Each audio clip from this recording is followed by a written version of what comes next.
এবার গোয়া আসামের পর বাংলায় চালু হচ্ছে অভিনব দেওয়ানি বিধি। সংক্ষেপে ইউসিসি চালু করতে উদ্যোগ শুভেন্দু অধিকারীর বিজেপি সরকার। আগামী সোমবার বিধানসভায় এই বিল পাস হবে। বিধানসভা নির্বাচনের প্রচারে বিজেপির তরফ থেকে ঘোষণা ছিল যে এ রাজ্যেও চালু করা হবে ইউসিসি। অবশেষে তা বাস্তবায়নের পথে। তবে কি এই ইউসিসি আইন? ইউসিসি আইন হলো ধর্ম, বর্ণ, জাতি নির্বিশেষে গোটা দেশে একটাই আইন থাকবে।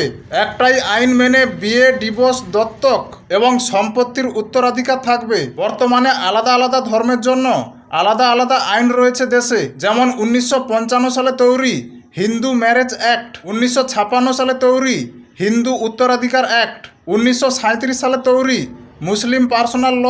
ইউসিসি চালু হলে এই তিনটি আইন অকেজো হয়ে যাবে। তাছাড়া আরও অকেজো হয়ে যাবে এই যে একটা মুসলিম পরিবারের ছেলে 3টে-4টে করে বিয়ে করছে।